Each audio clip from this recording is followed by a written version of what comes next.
السلام علیکم ورحمۃ اللہ وبرکاتہ۔ نحمدہ ونصلی علی رسولہ الکریم، اما بعد۔ ہمارا جو آخری سیرت کا درس ہوا تھا وہ مواخات تک ہوا تھا، بھائی چارے تک، جس میں نے آخری میں ذکر کیا تھا کہ اللہ کے نبی صلی اللہ علیہ وسلم نے مکہ سے آئے ہوئے صحابہ کرام جنہیں مہاجرین کہا جاتا ہے، مدینہ میں رہنے والے صحابہ کرام جنہیں انصار کہا جاتا ہے، ان کے درمیان بھائی چارہ کروایا تھا، انہیں آپس میں بھائی بنایا تھا کہ ہم انہیں ایک دوسرے کا سپورٹ کرنا ہے، ایک دوسرے کی مدد کرنا ہے۔ خصوصاً انصاری صحابہ کرام کی یہ ذمہ داری ہے کہ جو ہجرت کر کے آئیں وہ ان کے گھر بار کا خیال رکھیں، ان کے کھانے پینے کا خیال رکھیں، ان کی تکلیفوں میں ان کا ساتھ دیں، ٹھیک ہے۔ اس کے بعد آج ہماری سیرت کی یہ 12ویں کلاس ہے، جس میں اللہ کے نبی صلی اللہ علیہ وسلم جب مدینہ تشریف لائے تو مدینہ آنے کے بعد چونکہ آپ کو مدینہ ایک ایسی جگہ مل گئی تھی جہاں پر مسلمانوں کی طاقت بننے والی تھی، قوت بننے والی تھی، مخالفین کی یہاں پر کوئی دقت نہیں تھی، جیسے مکہ کے اندر ہر کام میں سوچنا پڑتا تھا، عبادت میں سوچنا پڑتا تھا، دعوت و تبلیغ میں سوچنا پڑتا تھا۔ تو یہاں آنے کے بعد آپ نے 2 معاہدے کروائے۔ کیا کروائے؟ 2 معاہدہ۔ معاہدہ مطلب ہوتا ہے کہ 2 لوگوں کے درمیان کوئی شرطیں طے کر لینا۔ تو آپ نے ایک معاہدہ کروایا تھا مسلمانوں کے درمیان، اور ایک معاہدہ کروایا تھا کفار یعنی یہود اور مسلمانوں کے درمیان۔ ایک معاہدہ کن سے کروایا؟ مسلمانوں کے درمیان، اور ایک معاہدہ کن کے درمیان؟ مسلمان اور یہودیوں کے درمیان۔ تو اللہ کے نبی صلی اللہ علیہ وسلم نے مسلمانوں کے درمیان جو معاہدہ کروایا تو اس کا مطلب اور مقصد یہ تھا کہ مسلمانوں کو اسلامی تعلیمات کی طرف کھینچنا، انہیں اسلامی تعلیمات بتانا۔ جس معاہدے کے اندر آپ نے ارشاد فرمایا تھا سب سے پہلی چیز جو آپ نے مسلمانوں کو سکھائی وہ یہ کہ انہم امۃ واحدہ من دون الناس، کہ یقیناً سارے مسلمان ایک امت ہیں۔ اللہ کے نبی نے جو مسلمانوں سے معاہدہ کیا اس میں پہلی چیز یہ بتائی کہ سارے مسلمان ایک امت ہیں۔ مطلب اس میں آپ نے کس چیز کا درس دیا؟ اتحاد کا۔ کس چیز کا درس؟ اتحاد کا، کہ جب آپ مدینہ میں آ گئے ہو، مدینہ میں آپ کی طاقت اور قوت بننے والی ہے، اب اس میں مکہ والے، مدینہ کے الگ الگ قبیلے، مکہ کے الگ الگ قبیلے، ان تمام کی قبائلی جھگڑوں کو ختم کرنے کے لیے آپ نے ارشاد فرمایا کہ اب آپ سب کیا ہو؟ ایک امت ہو، آپ سب سارے مسلمان اب ایک امت ہیں۔ دوسری چیز جو اللہ کے نبی صلی اللہ علیہ وسلم نے ارشاد فرمائی، جو معاہدہ کروایا وہ یہ کہ مہاجرین اور انصار اپنے اپنے معاملات کو اپنے اعتبار سے حل کریں گے۔ مہاجرین اور انصار اپنے اپنے معاملات کو اپنے اعتبار سے حل کریں گے اور ایک دوسرے کا خیال رکھیں گے۔ یعنی اس کا مطلب یہ ہوا کہ مہاجرین کے درمیان اگر کوئی پرابلم ہے تو آپس میں سالو کر لیں، انصار کے درمیان پرابلمس ہے تو آپس میں سالو کر لیں، اور یہ سب ہونے کے بعد بھی ایک دوسرے کا کیا کریں؟ خیال رکھیں، ایک دوسرے کا خیال رکھیں۔ تیسرا پوائنٹ جو آپ نے ان کو بتایا تھا کہ آپس میں ایک دوسرے پر ظلم نہ کریں،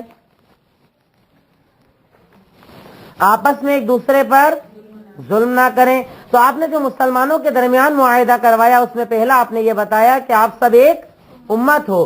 دوسرا یہ بتایا کہ مہاجر اپنے معاملات خود حل کریں، انصار اپنے معاملات خود حل کریں، پر اس کے باوجود بھی ایک دوسرے کا خیال رکھیں۔ تیسرا آپ نے بتایا کہ ایک دوسرے پہ ظلم نہ کریں، ظلم کو شریعت نے حرام قرار دیا۔ تو مدینہ آنے کے بعد اللہ کے نبی صلی اللہ علیہ وسلم کی تعلیمات کا یہ نتیجہ نکلا کہ اس تعلیمات کا یہ اثر ہوا کہ مومنین کے درمیان اخلاق اور کردار عام ہو گیا۔ یعنی یہ جو آپ نے معاہدہ کروایا اس سے مسلمانوں کو فائدہ کیا ملا؟ ان کا اخلاق بہتر ہو گیا، وہ باادب ہو گئے۔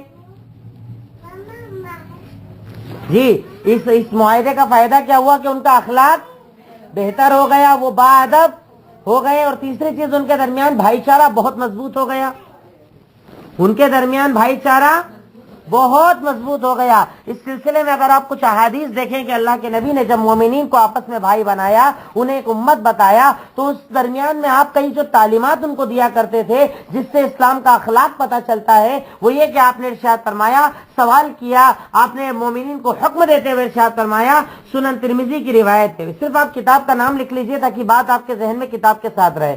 سنن ترمذی کی روایت ہے، اللہ کے نبی نے ارشاد فرمایا، افشوا السلام، سلام کو عام کرو، سلام کو عام کرو، وَاطْعِمُوا الطَّعَامَ،